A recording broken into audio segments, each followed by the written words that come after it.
All right, good morning, everyone, and thank you so much for joining us. My name is Lindsay Wolfson. I'm the manager at the Center of Excellence for Women's Health, and today we're here for the third webinar in the Learning and Acting Together series called Acute Care and Addiction Treatment for Mothers and Children. A few housekeeping things before we get started. All of the participants are muted and your video is not on.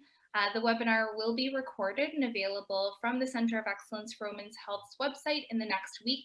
It will also have our slides and an overview of this webinar.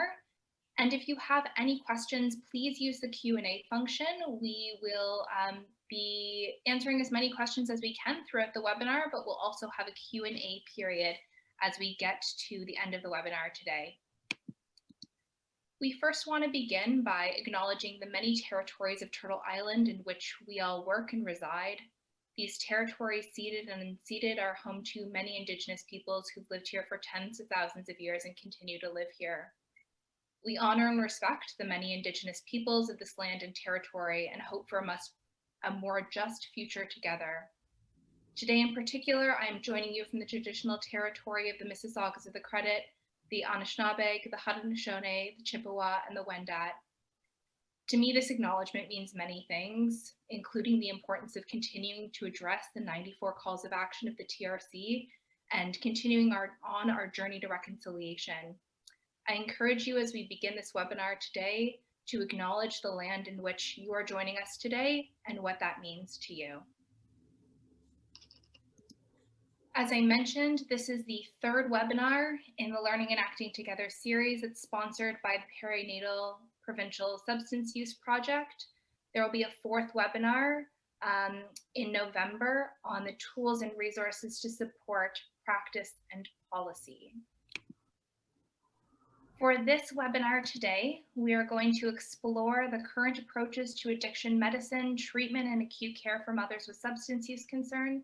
Consider how the principles of the Perinatal Substance Use Project, including being interdisciplinary, honoring mother-baby togetherness, and women's voices, matter in addiction treatment, medicine, and acute care, and provide diverse perspectives about addiction treatment for pregnant and parenting women who use substances.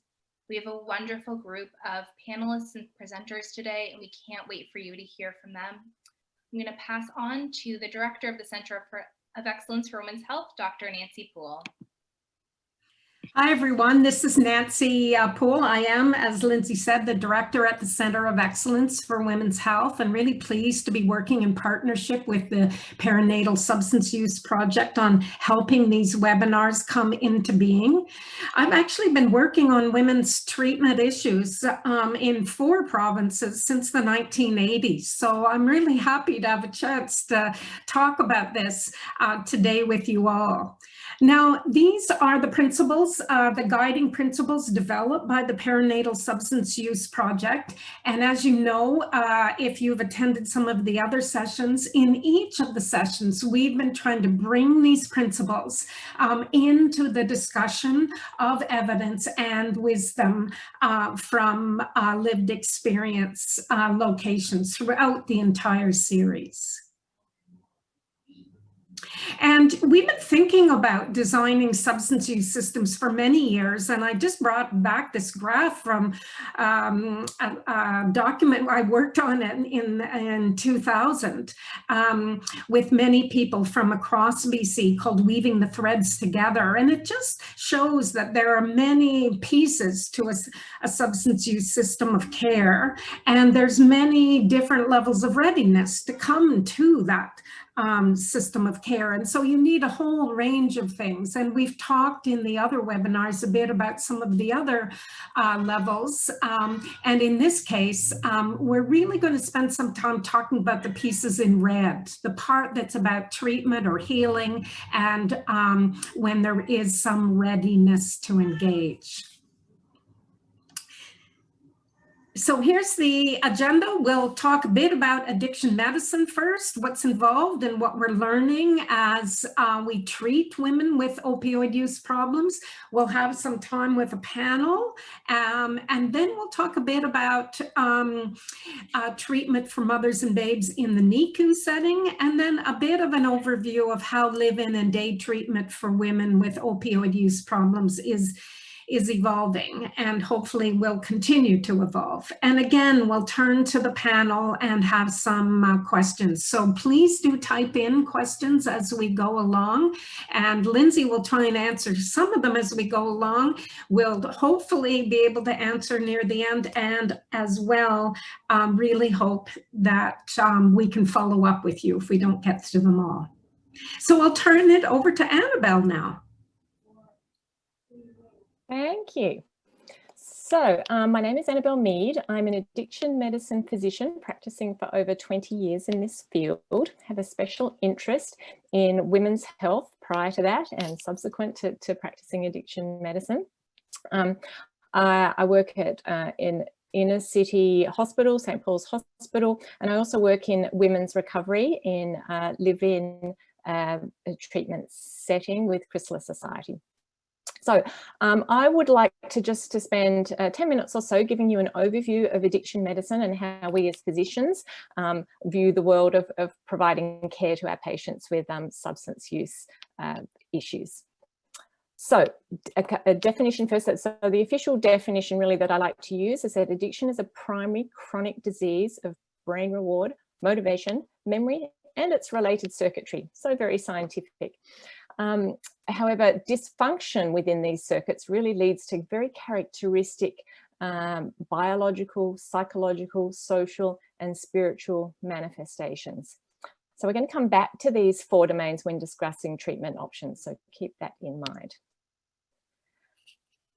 Additionally, addiction is an acquired brain disease, as we've discovered from clinical and kind of basic research, and it's characterized by the following: impaired self-regulation, impaired decision-making, and what we like to call the 4 Cs. So we see compulsive behaviors, loss of control over substance use, continue using despite consequences, and cravings. We're now able to really explain these with an underlying kind of concrete neurobiological way. The good news is that there's effective evidence-based treatments. Next. So SBIRT is an overarching model that addiction medicine practitioners often use to navigate our way through this work. It stands for screening, brief intervention, and referral to treatment, and we'll go through each of those quickly. So what's so important about screening? It helps us detect early in the course of one's problematic substance use. So often patients will self-identify and ask for help, but typically this occurs later in the disease process. And certainly in the setting of perinatal, we want to identify any issues as early as possible. It helps us to identify the level of risk associated with the substance use and reduce the risk of progressing to more severe disease. So certainly we want to employ screening at the first prenatal antenatal visit, or preferably beforehand when people are planning pregnancies, and then at all subsequent pregnancy visits. Next. So following screening, we come to brief interventions. Once we've engaged our patient in care in a trauma-informed and culturally safe way, we would want to implement brief interventions for any of our patients that are reporting substance use during pregnancy, because as we know, there's no safe level of substance use in pregnancy. Brief interventions are generally 5 to 15 minutes, opportunistic scheduled sessions, and typically we would incorporate motivational interviewing techniques. We kind of provide feedback and advice and goal setting with the patients. So very rooted in our principles of trauma and violence informed care. Next. So if a patient really is going to require anything more than the brief interventions that we can provide, we need to consider about referring to other treatment settings. And these include, and when we do this, we need to think about what level of care does our patient want or need, where is going to be the best setting to get that, what stages, how these change during the stages of treatment, and then overall pulling it all together and matching the right treatment for our patient in front of us. Next. So what actually is treatment? There's a lot of, a lot of people think, well, treatment is just medicines, or treatment means going to a treatment facility, but it's actually a combination of all of those things. And I think of treatment as being matched to each of those domains that we talked about up front. So the bio, psycho, social, and spiritual. So the bio here for us, a biological domain, is where we can employ medications. So certainly almost all of the medications that we would use in the non-pregnant population, or we can use in pregnancy, with just a few minor differences. So medications can be helpful for managing withdrawal safely, helping to prevent the fetus from being exposed to stresses of withdrawal. Opiate agonist therapy, sometimes antagonists, which are our blockers, like naltrexone, and then medications for managing cravings, particularly for alcohol use disorder. So as you can probably hear, most of the substance use disorders that we do have some good evidence-based treatments in the form of pharmacotherapies. Importantly, we can address use psychological therapies, of course, the typical ones being cognitive behavioral therapy, dialectic behavioral therapy, acceptance and commitment therapy. Seeking safety is one that's employed a lot in many of our treatment settings as a very trauma-informed approach to safely provide treatment here. We need to attend to all of the social aspects of substance use and its complications, including interpersonal relationships, vocational and self-care. And then, of course, most importantly, spiritual, where we can use that full range of things such as meditation and mindfulness and yoga, and our allied health, acupuncture, art therapy, and Indigenous healing practices. Next. So for remembering, we're talking about referral to treatment. There's different levels of care, and we can look at, this is an easy way to think about it from the American services, where we have the least intensive levels of care to most intensive, which would be medically managed intensive inpatient, a setting such as Hartwood or Burnaby Centre for Mental Health and Addictions. Next. So we need to think about where these treatment settings which treatment settings can provide these levels of care. So we can think about outpatient programs or live-in programs, and the outpatient programs do have their own levels of intensity, from low intensity to high intensity. Importantly, things such as mutual support groups, and there I'm referring to AA, NA, smart meetings, all of those can actually be just in the aftercare setting of just the occasional check-in, or they can actually be very intensive forms of useful treatment as well on a daily basis, or even more frequently than once a day. Our live-in programs, of course, are important and generally are reserved for higher intensity treatment requirements, often for withdrawal management, particularly in the pregnancy setting, because the needs of people who are pregnant going through withdrawal are often greater than non-pregnant individuals.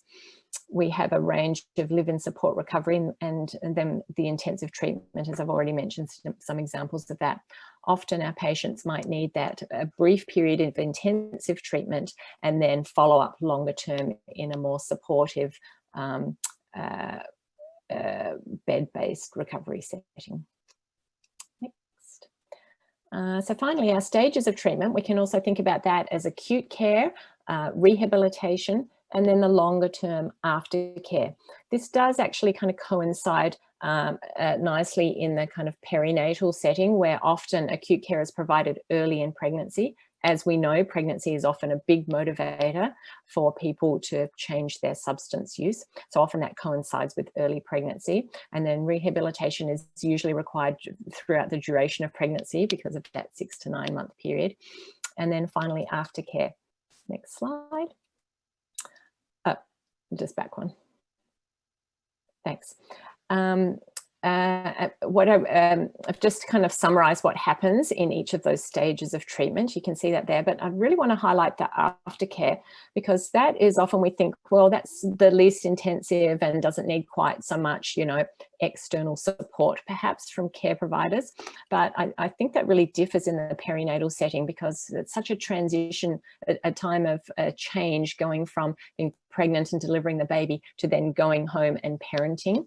And often that's a increased time of stress, and increased supports are needed then, because the patient's risk of relapse is so high during that time. So a little different to the non-pregnant population. Okay, and final slide for me. So pulling all that together, we want to match treatment to our individual patient. So most importantly, the goals of treatment need to be identified with your patient, and then collaboratively develop an individualized treatment plan, kind of figuring out what levels are needed, preferably the least intensive that will meet the treatment objectives. Of course, it needs to be safe and secure and address all of the current functioning. And this is a very dynamic thing, of course, so continually supporting our patients and assessing them, assessing progress in all of the 6 dimensions. Now, I haven't talked about the 6 dimensions, but here I want to hand over to my friend and colleague, Dr. Rob Fox, who is going to take us through one of his patients, a patient journey, which will nicely demonstrate kind of the theoretical stuff that I've presented just now. So thanks, Rob. Thank you, and I'm pleased to be able to present this vignette of addiction assessment and treatment matching to illustrate some of the principles that Dr. Mead just presented to us.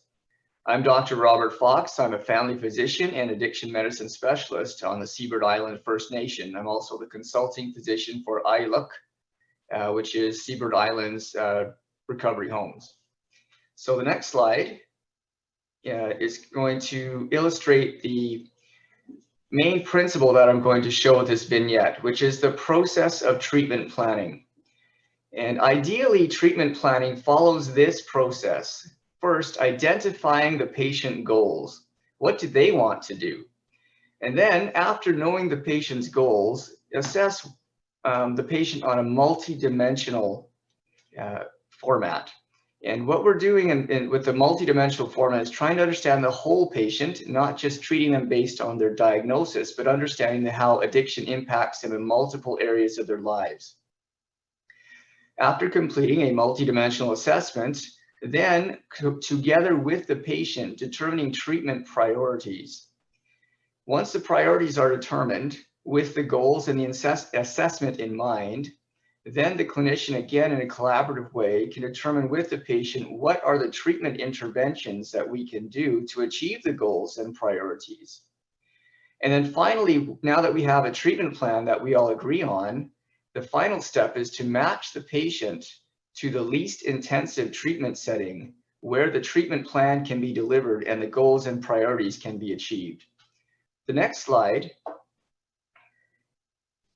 is going to illustrate our vignette for the day. Cassie is not a real patient, but many of the problems that she faces are common, and many of us will recognize them as well. Cassie is a 26-year-old female who resides in Seabird Island, which is a First Nations community. She has 3 children, ages 4 to 8. Her common-law spouse just evicted her from the family home due to her alcohol use, and he cannot take the problems of her behavior anymore. So she's couch surfing, living in shelters, or sleeping outside. Her income is disability. She has been diagnosed with depression and FASD, but she's otherwise well. Her only medication is citalopram, which she takes occasionally. Some other background is that her father was incarcerated when she was young, and her mom is an abusive alcoholic. Cassie was put in foster care from the ages of 4 to 16, and she does report emotional abuse in foster care. The next slide will explain that Cassie has been diagnosed with alcohol use disorder, and she has been to 90-day live-in treatment programs 3 times already. She completed the programs but relapsed almost immediately after discharge each time due to strong cravings. She currently drinks 6 to 8 beers per day, but 3 to 6 days a month when she can afford it, she also drinks 26 ounces of vodka. She has no history of withdrawal seizures, hallucinosis, or delirium, and reports that her withdrawal symptoms are rather mild, including a mild tremor, stomach upset, and sleep disturbance. The next slide is going to indicate that how we came across Cassie was she presented reluctantly to a Seabird maternal child health social worker after a community nurse discovered that she was pregnant. She was unsure of her dates, but it was approximately 7 to 12 weeks pregnant. The next slide will indicate what Cassie's goals were when we talked with her. So what Cassie wanted to do was regain visitation and custody of her children. She wanted to have a healthy pregnancy and baby. She wants to reconcile with her spouse, and she wants to find stable housing. So one thing to notice is that on her goals, stop drinking is not necessarily one of her goals. So for Cassie, the process of sustained effort to achieve these goals, that's what recovery is going to look like for Cassie. The next slide will start the multidimensional assessment as we try to understand the impacts of addiction in many areas of her life. The first dimension asks the question, what is the risk of having a severe or complicated withdrawal? From our assessment, we know that Cassie demonstrates an adequate ability to tolerate and cope with her mild withdrawal symptoms. She's at low risk for severe complicated withdrawal. So the next slide will indicate that she is assessed to be at low risk and likely to able to complete withdrawal with low intensity withdrawal management services. The next slide indicates dimension number 2, which is Cassie's medical conditions. Besides pregnancy, she's otherwise physically well and has no long-term chronic illnesses, physical illnesses. She occasionally neglects care for serious health problems. She will need prenatal and postnatal care and support.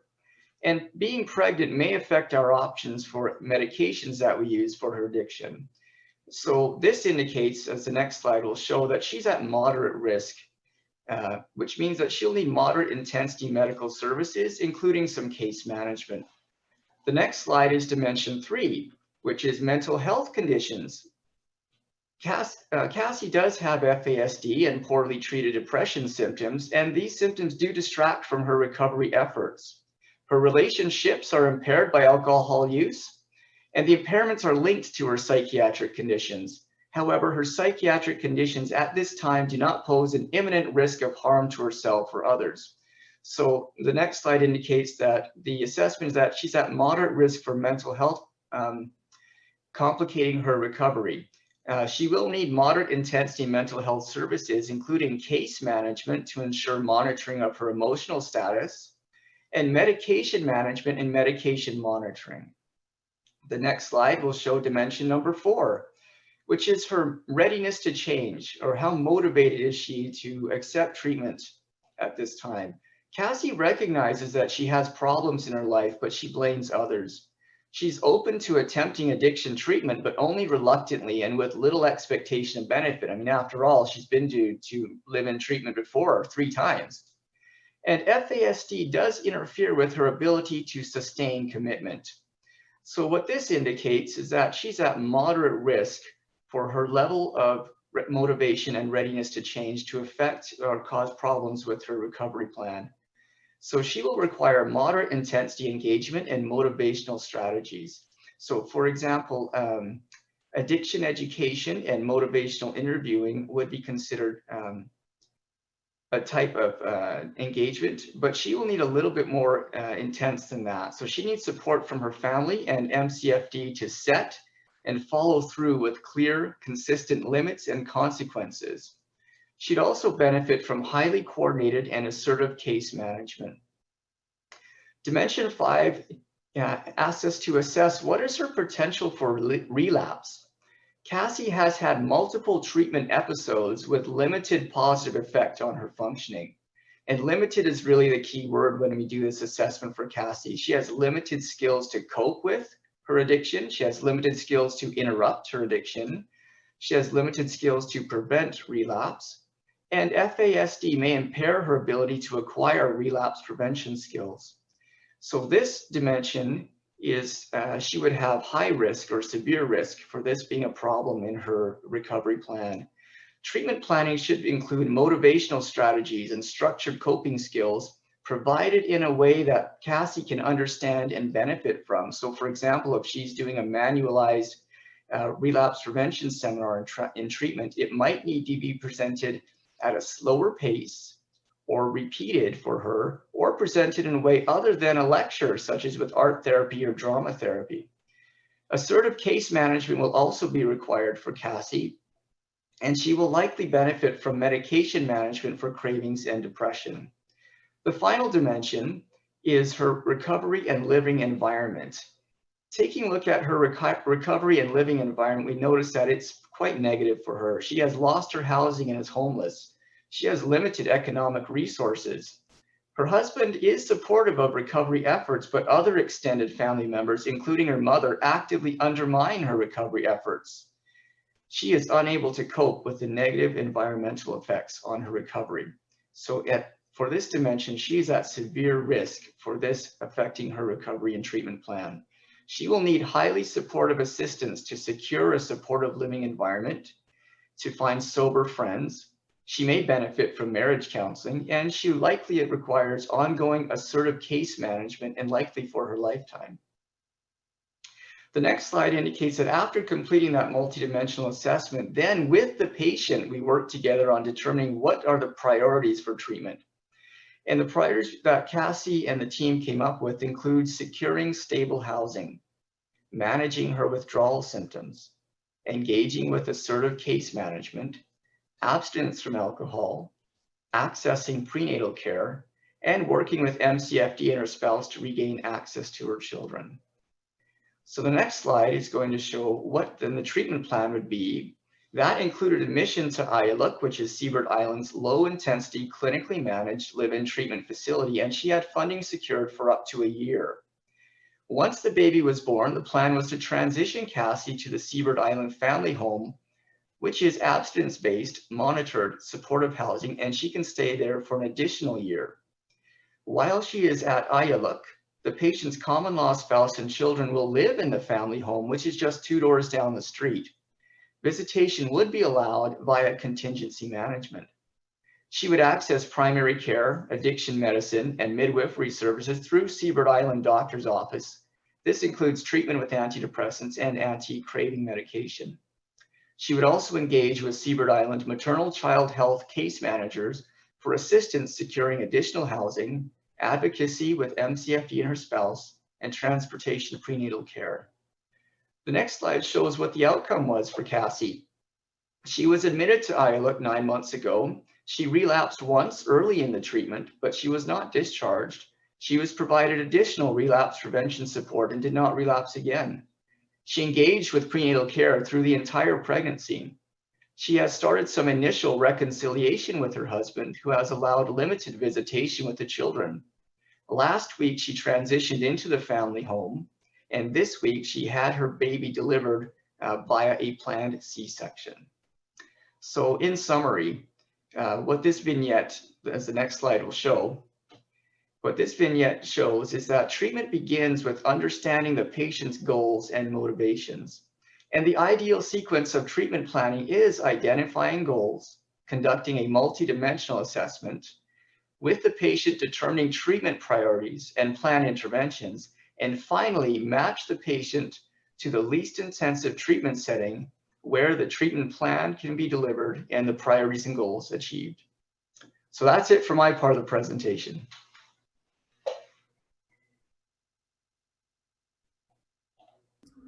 Thanks to you both for such a great overview of the process and the walkthrough of it.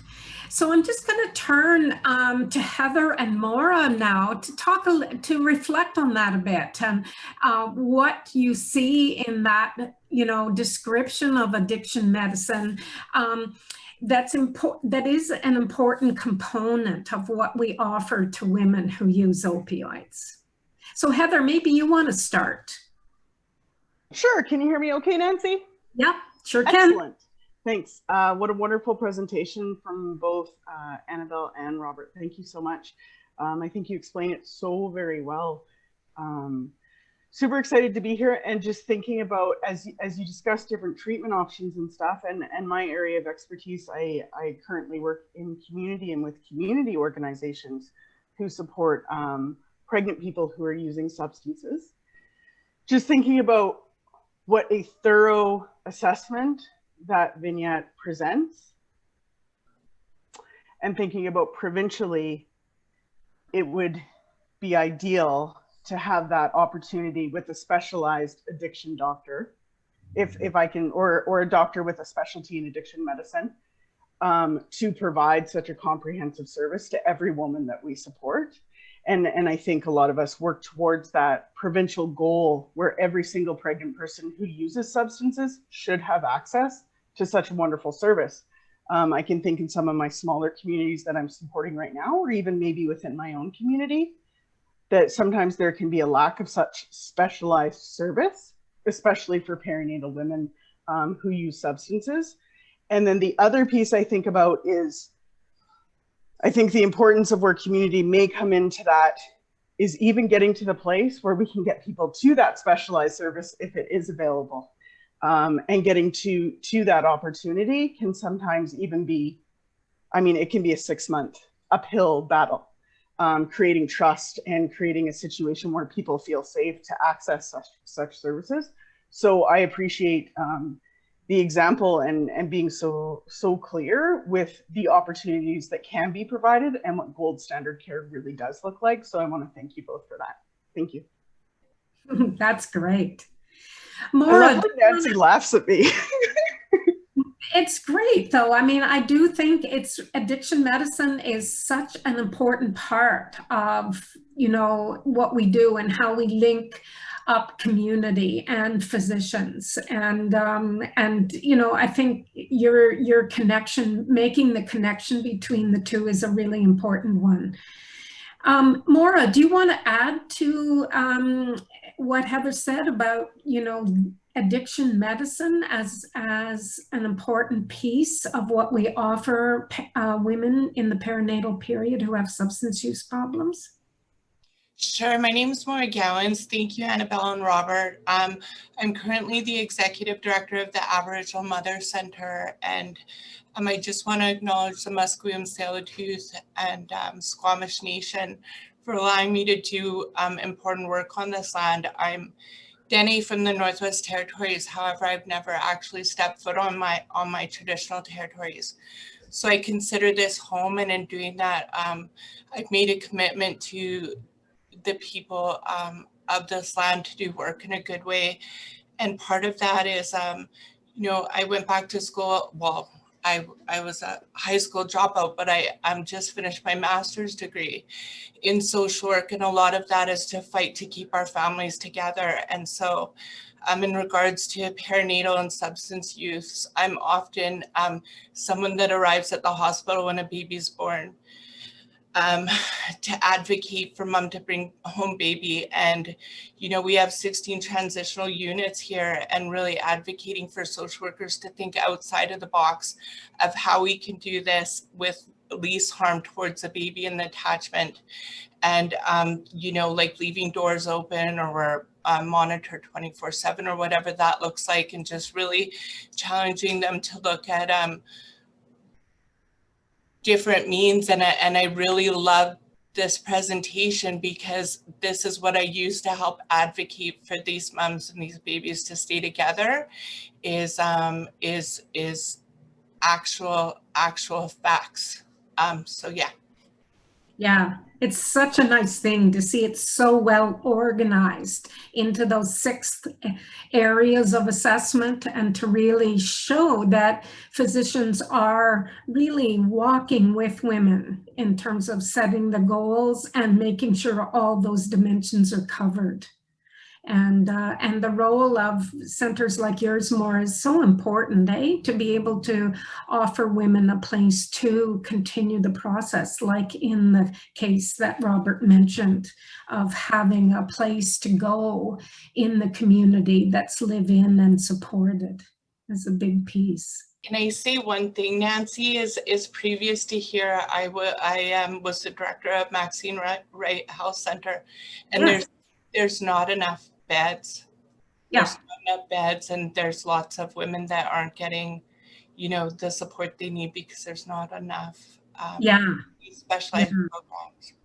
It's nice to be able to have a time when we talk about the ideal, even if it's not totally there yet, because it gives us a chance to aspire to it. Yeah. You want to say something, Annabelle? Yes, please. I'd just like to make a comment about, we've heard a little bit that we know that resources are available in places like, you know, in Vancouver Coastal Health, but in many parts of the province, we have very few trained addiction medicine specialists, particularly in the northern and in particular and interior. And for Fraser Health, because it's such a growing population, their, you know, population, the number of doctors per head of population is very low. So to this end, the government has made available to each of the health authorities money to support training, and there's certainly a lot more training money for Northern and Interior and Fraser Health and not so much for Vancouver Coastal Health, because we're well resourced already. So that training I'm talking about is fellowship training, both for physicians and for allied health. That money is available for the next 2 years. So if you want to lobby your health authority, send an email saying we need some trained docs, because if they don't use that money, you know, it's going to get taken away from them. So just a plug for that to get onto your health authority leadership. That's great. Okay, well, let's turn to the second half of our discussion, and to Lenora to talk a little bit about where, you know, this is a very aspirational version of life, from both the first half and the second half, to thinking of how are things evolving and what's the good news. So over to you, Lenora. Thanks, Nancy. Hi, everybody. My name's Lenora, and I am a professor in the School of Nursing at the University of Victoria. And I have a long practice background in the area of neonatal intensive care and maternal infant nursing.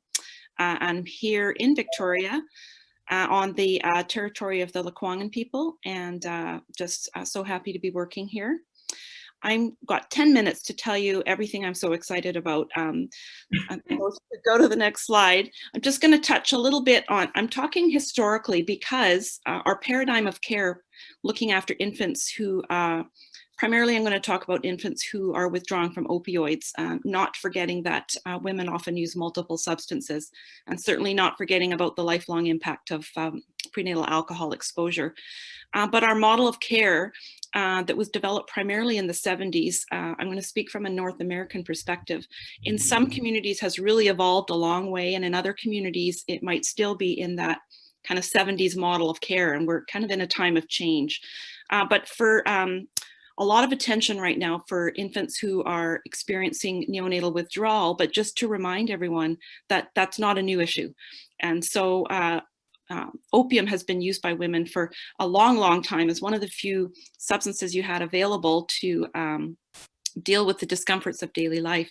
And in fact, opium and heroin were infused into some of the syrups that were given, you know, 100 years ago. So long history. Next slide. The history related to kind of our current model of caring for infants withdrawing from opioids really began in the 70s here in North America, and that's Loretta Finnegan on the left. And anyone who's worked in a neonatal unit or a maternity unit might be familiar with the Finnegan scoring tool, which is the main assessment instrument that is used to observe babies after birth to see how they're doing as far as withdrawal from substances. And so the model at that time was really about routine assessment. And before this point in time, there was no routine way of assessing. It was very individual. At that point in time, with no model of care, there was reported seizures in infants. So a very different experience than what we're using or used to now. And so part of Loretta's work was also developing what we would call today a wraparound model or a woman-centered model. So really thinking about treatment services. So if you read her early work, you'll see that in Philadelphia, those were some of the models that were starting to emerge. Next slide. So here in BC, where we really started to think about a shared comprehensive model of care in the 90s. I was working in the neonatal unit in Victoria General at that point in time. And if we had an infant who was experiencing withdrawal and needed treatment, they were transferred to Sunny Hill in Vancouver. And so now, of course, our model of care is really to keep, hopefully, infants as close to home as possible with their families and in their community. But at that point in time, care of infants with NAS, neonatal abstinence syndrome, was kind of considered part of that regional transport system. The model of care at Sunny Hill and that we followed around the province was one of things like separating mom from babies, reduced handling, reduced stimulation environment. First line treatment was pharmacological, which was often morphine or other substances. And it led to a very long trajectory of care, sometimes up to months, where babies were in neonatal units or in a center like Sunny Hill for very extended periods of time separated from families. Next slide. So here in BC, of course, we've had the advantage of some really early thinking in this area. And this is the team at Shiway, and many of you might recognize familiar faces, but really thinking about that wraparound model for women, bringing services to women instead of expecting women to access services all across the communities where they might be stigmatized related to their experience. And so this model is really growing across Canada right now, and Nancy and I and others on the call, I see many names I recognize participating, really working to advance this type of model across the country. Again, just based on the conversation we had about access to models, that's one of our challenges as well, is we know we have a lot of evidence that this model works really well. How do you expand and extend that model? How can the model be implemented in smaller or more rural and remote communities? So great model, still a lot of challenges as far as access. Next slide. From a clinical practice perspective, I'm going to say these were remarkable guidelines for the time, Nancy. So I don't know if you would agree with me, but 1999 feels like a long time ago now. That's Kamloops, so there was a big conference there. And these were kind of considered revolutionary guidelines, really moving beyond the biomedical and the infant focus to incorporating mothers and families' experiences into the overall clinical guideline, really starting to think about keeping moms and babies together. That's Mary Hepburn from Glasgow and Catherine Siney, a midwife from Liverpool, and a lot of some of the Shiway team did travel over to the UK, where they had a very different model of practice. And I just want to share that most of the literature on the care of infants withdrawing from opioids does come from the US. And it's important for us to be mindful of the context that evidence is generated within when you think about how substance use during pregnancy is addressed in the American setting. Really great sites like the National Advocates for Pregnant Women, really looking at some of the criminalization policies across the states in the US. So that kind of infuses the way some of the practice looks. So great guidelines. These were really current for a really long time, and they've recently been updated. I'll talk about that in a minute, but really that started to shift our paradigm of care. At that point in time, Nancy, I recall you were doing lots of work provincially around FASD prevention. So a lot of these types of initiatives were coming together. Next slide. Susan Boyd is another scholar we have here in BC who's done a lot of critical analysis around women and drug policy and substance use. And she did interview women who had the experience of having their children in the Sunny Hill unit. And there's a whole chapter there in their experiences related to having infants withdrawn from opioids. And it's a sharp chapter to read, but I think a really important one because it does disrupt what has been our typical, what we thought was best practice. So it does speak to how practice changes over time as we have evidence to move us forward. Next slide. Again, another advancement here in BC was the launch of First Square Families in Recovery Program at BC Women's. One of the only, if not the only, kind of standalone acute care unit for women with substance use challenges. Again, it launched in 2003, but I would, if anyone's here online who was involved in planning with that, it was extensive planning, advocacy, lobbying, But the value of this type of unit is that everybody who works there is fully invested in the model and paradigm of care. And the challenge then for those of us working in other settings with diverse care provider populations is how do we get our big teams together and on the same page around trauma-informed care, women-centered care, harm reduction approaches.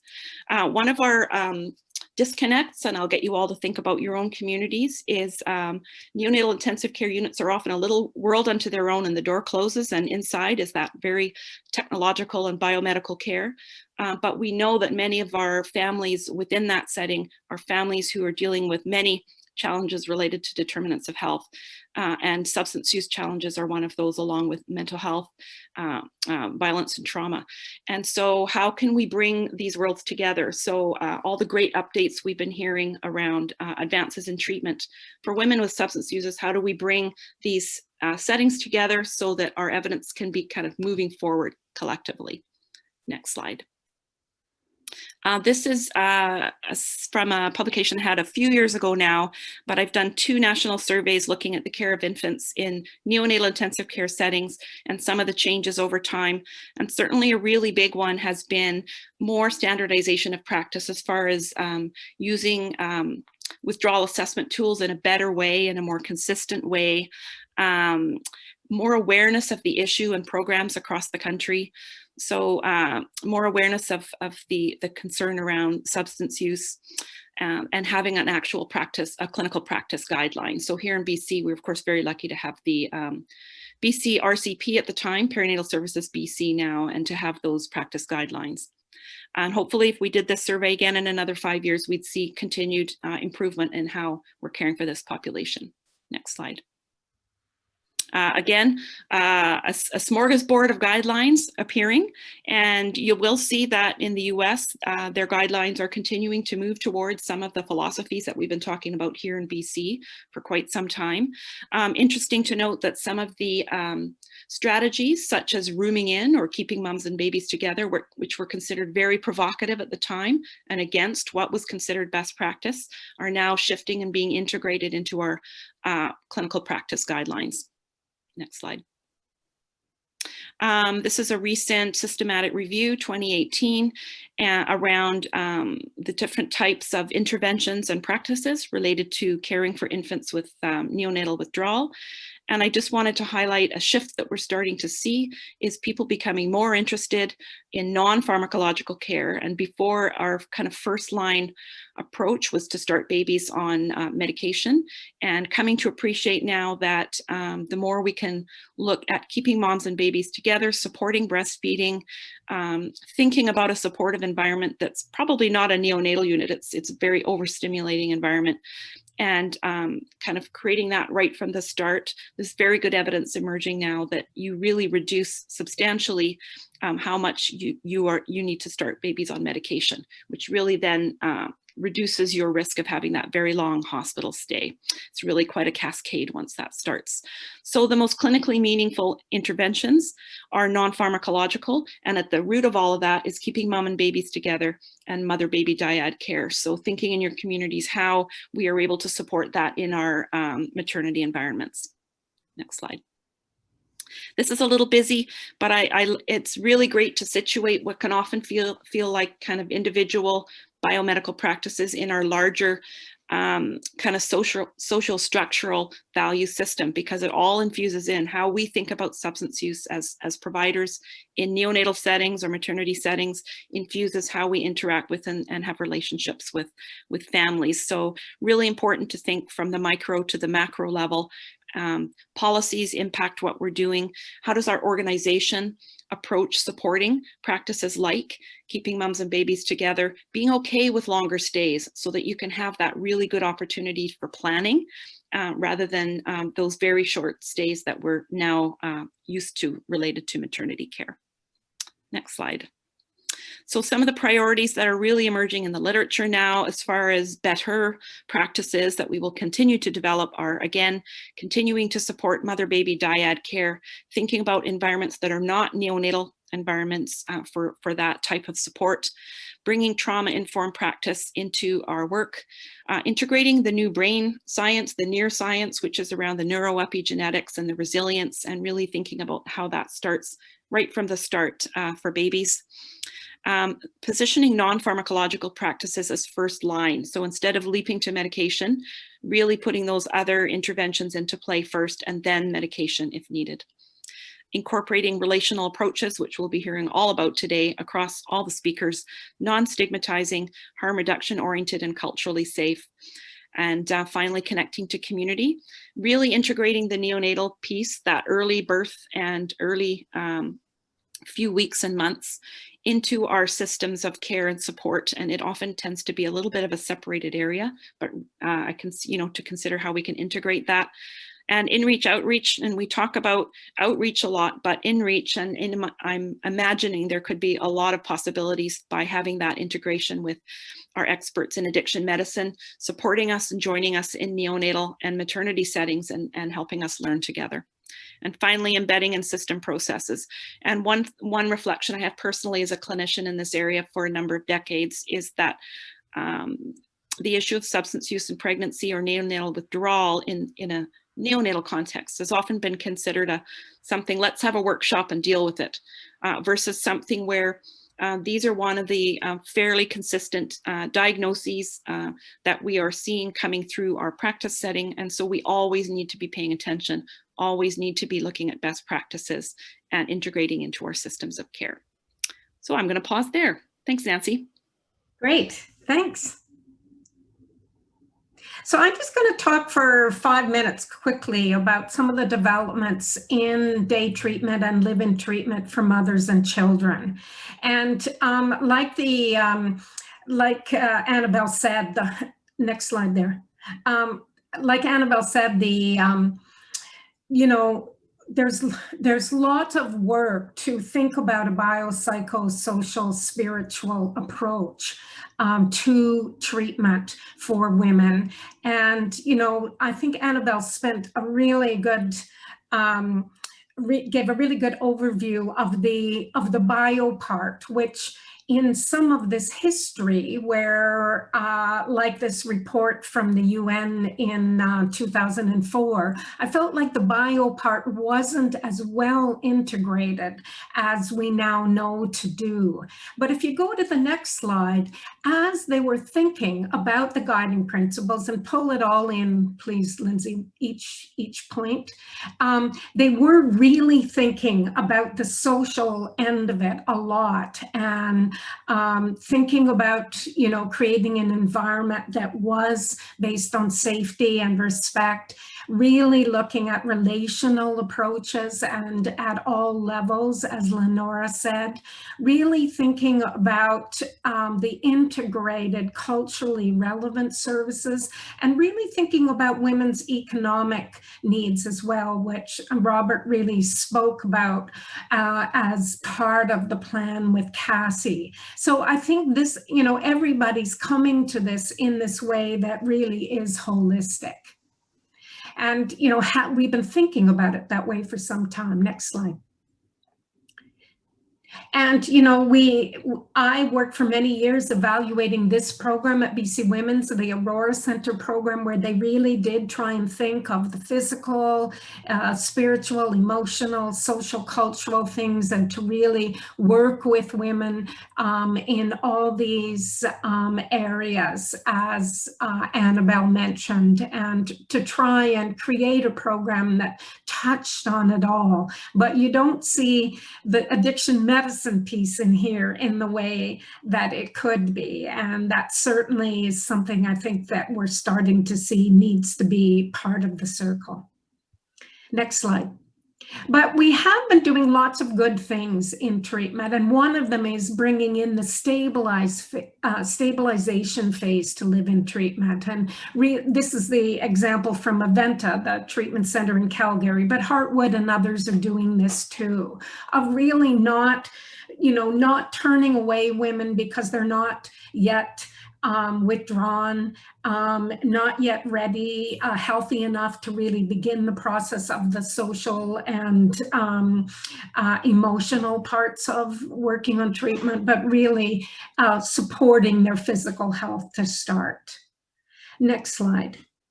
And I think another really important thing that all the women's treatment centers are doing is bringing in trauma-informed approaches. And I've just highlighted the work of the Jean Tweed Center here because they have written these amazing guidelines on trauma-informed practices in women's treatment. And I just think there's so much. It's so important that we do this. And Annabelle mentioned the Seeking Safety groups. That's part of what they're doing at Jean Tweed, but lots of other pieces as well.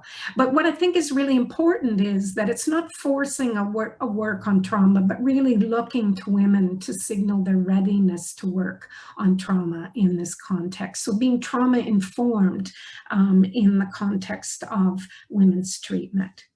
Next slide. And lots of work is starting to happen on bringing in children and parenting supports. And I'm just, again, used an example from Jean Tweed, but the family treatment program in Prince Albert is a live-in program doing this work. This is a day program with the Jean Tweed Center, but really thinking how can we not only treat moms and kids together in the NICU setting, but think about treating moms and kids together in the treatment setting so that the kids have play groups and things going on while the mothers are doing treatment and bringing them together throughout the day to be able to stay connected. And finally, I just think this idea of day treatment is a really important one that we don't have nearly enough of. And we used to in BC have day treatment, intensive day treatment programs in each of the health authorities. I was part of the team that designed and evaluated those programs. And I found another old piece of history when I saw that Lenora was including history. This is a cassette tape. If anybody remembers those, of music we used to play at the opening and closing of those intensive day treatment programs. So to summarize this, treatment tailored to women's needs has been studied and advocated, but to a very minimal degree made available to women. But I feel like the live-in treatment services have really been expanding and improving their practices in these ways, like addressing barriers through the stabilization, addressing root causes through including trauma-informed approaches, and really starting to think about integrated mother-child treatment. But there is so much to be done to build on those early programs of being gender-informed and biopsychosocial, spiritually oriented towards recovery. So I'll turn it over to the panel again to talk a little bit about what they've seen here or heard from here about these pieces of the system of care, the NICU work and the addiction treatment work for women, and how you see them as important. So Maura, do we want to start with you this time? I'm sure. So when I first started doing this work, I was a young 20-year-old working on the downtown east side, and I was making my first turkey for some women living in a shelter. And, I really wanted to save the world and didn't want people to use drugs and on and on. And this woman told me her story while I was making the turkey. And I remember thinking, like you have every right to use drugs to cope. And with history of Indigenous people, with 60 Scoop, with residential schools, with all these things, and just so much systemic racism and on, like I just remember thinking, you have such a reason to do whatever you have to do to live, right? And so just thinking about all this, and Lenora, you really made me want to take your course. How can we provide more of an Indigenous framework to practice as opposed to just a Westernized framework?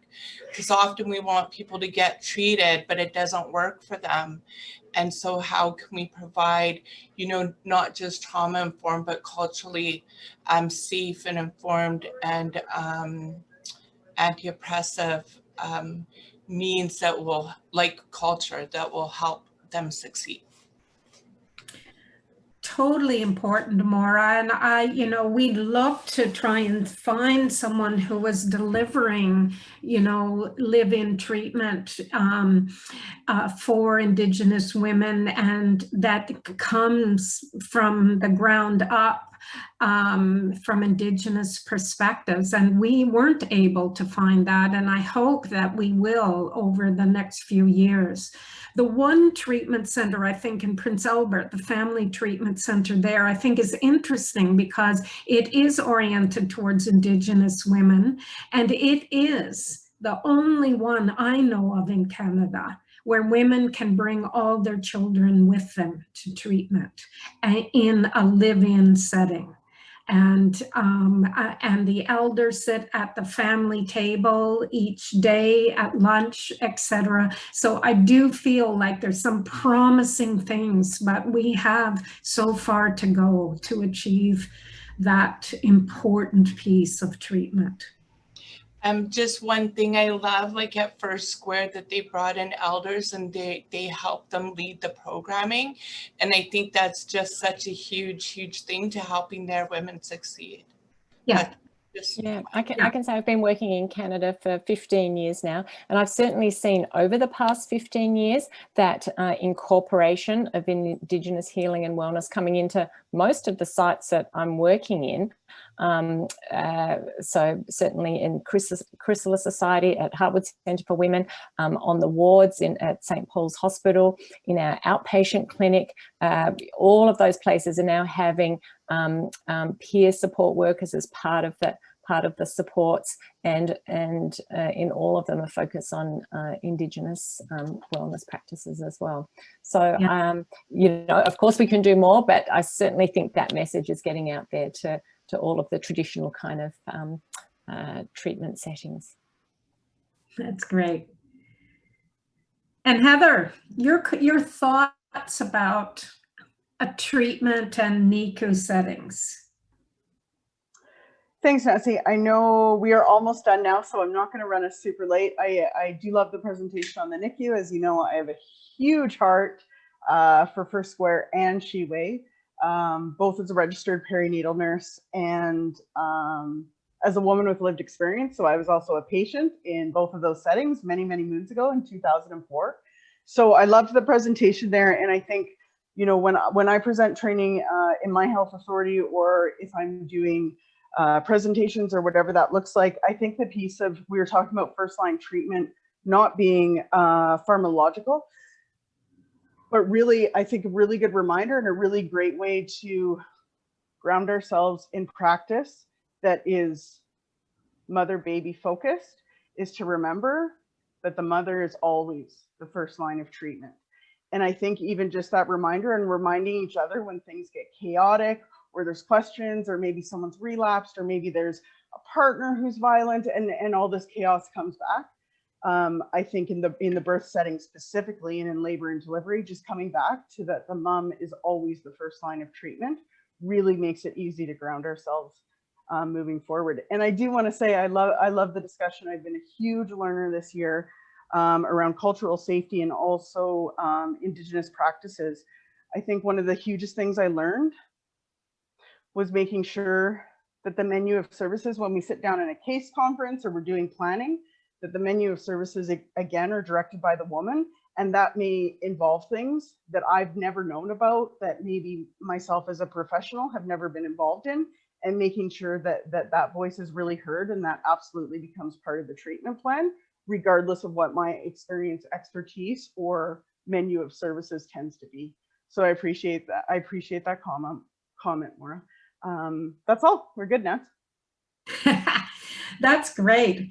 And I think Robert really modeled that as well in that walking through with Cassie about how, bringing her voice into his expertise as an addiction medicine person. And I think that is exactly what we're trying to think through here, is how do we have that kind of connected and respectful process happening at this level of care. I don't know, Robert, whether you want to say any final word. Nope. I had lots of fun, and I've actually been learning a lot just listening to everyone else. So That's thank so you very great. much for this opportunity. So we would love to hear more about from you who've been participants about programs that are available. So when you fill out the evaluation of this webinar, I hope you'll indicate that. And please do also ask any questions that you'd still like covered, because I noticed in the Q&A, there's still lots more things that people would like to see. And as Lindsay mentioned, the slides and the recording and a one-page summary will be up on the website of the Center of Excellence for Women's Health. Beside the little green link there, you will have it there within the next week. So thank you, everyone who's been presenters and panelists today, and thank you all for coming to listen to the developments in this important area of work. Bye for now. Thanks for organizing.